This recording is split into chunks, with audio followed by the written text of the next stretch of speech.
Sir ನಮಸ್ತೆ. ನಮಸ್ಕಾರ.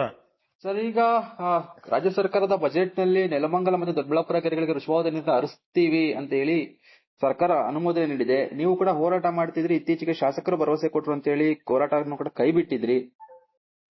ಈಗ ಏನ್ ಹೇಳ್ತೀರಾ ನೋಡಿ ಸರ್ ಈ ವಿಚಾರದಲ್ಲಿ? ನೋಡಿ ನಾನು ಇಲ್ಲಿವರೆಗೂ ಕೂಡ ಶಾಸಕರು ಯಾವತ್ತು ವಿಧಾನಸಭೆಯಲ್ಲಿ ಮಾತಾಡಿದ್ರು ನಾವು ಕೂಡ ಗೌರವ ಕೊಟ್ಬಿಟ್ಟು ಯಾವುದೇ ಕಾರಣಕ್ಕೂ ಏನು ಪಬ್ಲಿಕೇಶನ್ ಮಾಡೋದ್ ಬೇಡ, ಮಾತಾಡೋದ್ ಬೇಡ, ನಮ್ಮ ತಾಲೂಕಿಗೆ ಒಳ್ಳೇದಾಗ್ತದೆ ಅಂತ ನಾವು ಕೂಡ ಸುಮ್ಮನಿದ್ದು.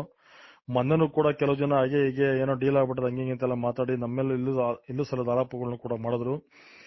ಇವತ್ತು ಇವು ಏನು ಮುಖ್ಯಮಂತ್ರಿಗಳು ವಿಧಾನಸಭೆಯಲ್ಲಿ ಬಜೆಟ್ ಅಲ್ಲಿ ಈ ತರ ಘೋಷಣೆ ಮಾಡಿರತಕ್ಕಂಥದ್ದನ್ನ ಶಾಸಕರೇ ತೀರ್ಮಾನ ಮಾಡಿ ಹೇಳ್ಬೇಕು. ಇದಕ್ಕೆ ಈ ಶಾಸಕರು ಯಾವ ರೀತಿಯಾದ ಜನಗಳನ್ನ ನಂಬಿಸಿ ಮೋಸ ಮಾಡ್ತಾವ್ರೆ, ಜನಗಳ ನಂಬಿಕೆ ಮೇಲೆ ಯಾವ ರೀತಿಯಾದ ಒಂದು ಭರವಸೆಗಳನ್ನ ಬಲಿಪಶು ಮಾಡ್ತಾರೆ ಅಂತಕ್ಕಂಥದ್ದನ್ನ ಶಾಸಕರು ಹೇಳ್ಬೇಕು. ಇದನ್ನ ನಾವ್ ಹೇಳ್ತಕ್ಕಂಥ ಮಾತಲ್ಲ ಇದು. ಬಟ್ ಯಾಕೆ ಅಂತಂದ್ರೆ ವಿಧಾನಸಭೆಯಲ್ಲಿ ಅಧಿವೇಶನದಲ್ಲಿ ಶಾಸಕರು ಹೇಳಿದ್ರು ಯಾವುದೇ ಕಾರಣಕ್ಕೂ ಕೂಡ ಋಷಭಾವತಿ ನೀರನ್ನ ನಿರ್ಮಲಾ ತಾಲೂಕಿಗೆ ನಾನು ತರಕ್ ಬಿಡದೇ ಇಲ್ಲ, ತರ್ಸರಿ ಟ್ರೀಟ್ಮೆಂಟ್ ಆಗುತ್ತು ಅಂತ ಮಾತನ್ನು ಕೊಟ್ಟಿದ್ರು. ಬಟ್ ಇವತ್ತು ರಾಜ್ಯದ ಮುಖ್ಯಮಂತ್ರಿಗಳು ಬಜೆಟ್ ಅಲ್ಲಿ ಅದಕ್ಕೆ 650 ಕೋಟಿ ದುಡ್ಡನ್ನ ಮೀಸಲಿಟ್ಟು ಕೊಟ್ಟೇ ಕೊಡ್ತೀವಿ ನೀರನ್ನ, ಋಷಭಾವತಿ ನೀರನ್ನ ದೊಡ್ಡಬಳ್ಳಾಪುರಕ್ಕೆ, ಗೋಪಾಲಪುರದಿಂದ ಯಲಹಂಕಕ್ಕೆಲ್ಲ ಕೊಡ್ತೀವಿ ಅಂತ ಹೇಳ್ತಾರಲ್ಲ, ಇದು ಯಾವ ರೀತಿಯಾದ ಮೋಸ? ಜನಗಳ ನಂಬಿಕೆನ ಯಾವ ರೀತಿ ಹೊಡಿತಾವ್ರೆ? ನಾನು ಒಂದನ್ನ ಈ ತಾಲೂಕಿನ ಶಾಸಕರನ್ನ ಕೇಳಲಿಕ್ಕೆ ಬಯಸ್ತೀನಿ. ನೀವು ಏನ ಸಾಧನೆ ಮಾಡ್ಲಿಕ್ಕೆ ಕೊಟ್ಟಿದ್ರ ಅಂತ ಗೊತ್ತಿಲ್ಲ. ನಾವು ನಿಮ್ಮ ಮಾತಿನ ಭರವಸೆ ಮೇಲೆ, ನೀವು ವಿಧಾನಸಭೆಯಲ್ಲಿ ಅಧಿವೇಶನದಲ್ಲಿ ಮಾತಾಡಿರ್ತಕ್ಕಂಥ ಮಾತಿನ ಮೇಲೆ ನಾವು ಇಲ್ಲಿವರೆಗೂ ಕೂಡ ಗೌರವ ಕೊಟ್ಟು ನಿಮ್ಗೆ ನಿಮ್ಮ ಸ್ಥಾನಕ್ಕೆ, ನಿಮ್ಮ ಸರ್ಕಾರಕ್ಕೆ ಗೌರವ ಕೊಟ್ಟು ನಾವೆಲ್ಲರೂ ಕೂಡ ಬಾಯಿ ಮುಚ್ಕೊಂಡು ಸುಮ್ಮನೆ ಇದ್ದೀವಿ.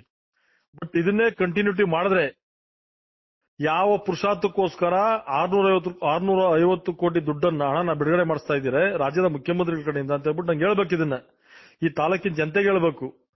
ನೀವು ಯಾಕೆ ಸುಮ್ನೆ ಏನೋ ಬೆಕ್ಕು ಕಣ್ಮುಚ್ಕೊಂಡು ಹಾಲು ಕುಡಿದ್ರೆ ಗೊತ್ತಾಗಲ್ಲ ಅಂತ ತಿಳ್ಕೊಂಡಿದ್ದೀರಾ? ಹೋಗ್ಲಿ, ಅಂದ್ರೆ ಏನ್ ಸಾಧನೆ ಮಾಡಕೊಂಡಿದ್ದೀರಾ? ನೀವೇನ್ ಸಾಧನೆ ಮಾಡಕೊಂಡಿದ್ದೀರಾ? ಇವತ್ತು ನೀವು ಒಂದ್ ಕಡೆ ಹೇಳ್ತೀರಾ ಯಾವುದೇ ಕಾರಣಕ್ಕೂ ಕೂಡ ಋಷಭಾವತಿ ನೀರನ್ನ ಈ ತಾಲೂಕಿಗೆ ತರಲ್ಲ ಅಂತ ಹೇಳ್ತೀರಿ. ಇವತ್ತು ಅದೇ ನಿಮ್ಮ ಸರ್ಕಾರದ ಮುಖ್ಯಮಂತ್ರಿಗಳು ಆ ದುಡ್ಡನ್ನ ಬಿಡುಗಡೆ ಮಾಡೋದ್ ಮುಖಾಂತರ ಈ ತಾಲೂಕಿನ ನೀರು ಕೊಟ್ಟೇ ಕೊಡ್ತೀವಿ ಅಂತ ಚಾಲನೆ ಮಾಡ್ತಾರಲ್ಲ, ಮುಖ್ಯಮಂತ್ರಿಗಳ ಮಾತು ನಂಬೇಕಾ, ಈ ಕ್ಷೇತ್ರದ ಶಾಸಕರ ಮಾತು ನಂಬೇಕಾ ಅಂತಕ್ಕಂಥ ನಮ್ಗೆ ಗೊಂದಲ ಇರ್ತಕ್ಕಂಥ ವಿಚಾರ. ಶಾಸಕರ ಮಾತಿಗೆ ಬೆಲೆ ಇಲ್ಲ ಅಂತಾನೆ ಸರ್ಕಾರದಲ್ಲಿ? ಯಾವುದೇ ಕಾರಣಕ್ಕೂ ಬೆಲೆ ಇಲ್ಲ. ಈಗ ಜನಗಳು ನಂಬ್ಲಿ. ನೋಡ್ರಿ, ವಿಧಾನಸಭೆಯಲ್ಲಿ ಏನ್ ಬೇಕಾದ್ರೂ ಮಾತಾಡಿದ್ರೆ ಅದಕ್ಕೇನ್ ಅಲ್ಲೇ ಏನ್ ಬೆಲೆ ಇಲ್ಲ. ಯಾರು ಏನ್ ಈಗ ಶಿವಲಿಂಗೇಗೌಡ ಹೆಂಗ್ ಮಾತಾಡ್ತಾರೆ ಅದರ ರೆಕಾರ್ಡ್ ಮಾಡ್ಕೊಂತಾರ? ಶಿವಲಿಂಗೇಗೌಡರು ಯಾವ ರೀತಿ ಮಾತಾಡ್ತಾರೆ ಅದನ್ನ ರೆಕಾರ್ಡ್ ಮಾಡಿ, ಇದು ಅದೇ ರೀತಿನೂ ಕೂಡ ನಮ್ಮ ಕ್ಷೇತ್ರ ಶಾಸಕರು ಕೂಡ ಮಾತಾಡ್ತಾರೆ ಅಷ್ಟೇ. ಬಟ್ ಅದ್ಯಾವುದು ಅನುಷ್ಠಾನಕ್ಕೆ ಬರಲ್ಲ.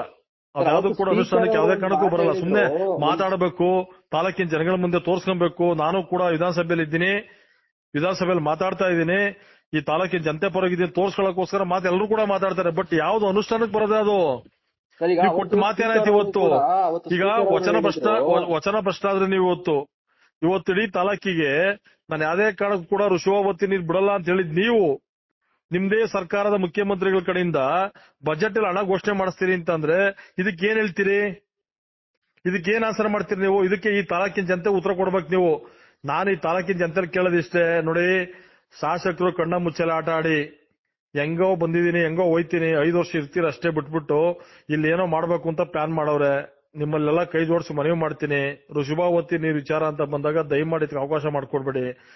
ನೀವು ಯಾವುದೇ ಪಾರ್ಟಿ ಇರ್ಲಿ, ಯಾವುದೇ ಪಕ್ಷ ಇರ್ಲಿ, ಏನೇ ಇರ್ಲಿ, ಬಟ್ ಋಷಭಾವತಿ ನೀರು ಅಂತ ವಿಚಾರ ಬಂದಾಗ ನಾವೆಲ್ಲರೂ ಕೂಡ ಒಗ್ಗೂಡ್ಬೇಕಾಗ್ತದೆ, ಹೋರಾಟ ಮಾಡ್ಬೇಕಾಗ್ತದೆ, ಇದ್ರ ವಿರುದ್ಧವಾಗಿ ಉಗ್ರವಾಗಿ ಹೋರಾಟ ಮಾಡ್ಬೇಕಾಗ್ತದೆ. ಇಡೀ ರಾಜ್ಯದ ಎಲ್ಲಾ ಕಡೆನೂ ಕೂಡ ಯಾವುದೇ ಕಾರಣಕ್ಕೂ ಕೂಡ ಋಷಭಾವತಿ ನೀರು ಬೇಡ ಹೋರಾಟ ಮಾಡೋ ಸಂದರ್ಭದಲ್ಲಿ ಈ ದೊಡ್ಡಬಳ್ಳಾಪುರದ MLA ಪಾಪ ಅವ್ರೇನೋ ಮಾಡ್ತಾರ ಬಿಡಿ, ಅವ್ರು ಹೇಳವ್ರೆ ಯಾವುದೇ ಕಾರಣಕ್ಕೂ ನಮ್ಮ ತಾಲೂಕಿಗೆ ತರ್ಲಿಕ್ಕೆ ಬಿಡದೇ ಇಲ್ಲ ಅಂತೇಳಿ. ಈ ಕ್ಷೇತ್ರ ಶಾಸಕರು ಆಮೇಲೆ ಸೇವಕರು ಯಾವ ರೀತಿ ಭರವಸೆ ಕೊಟ್ಟಿದ್ರಿ?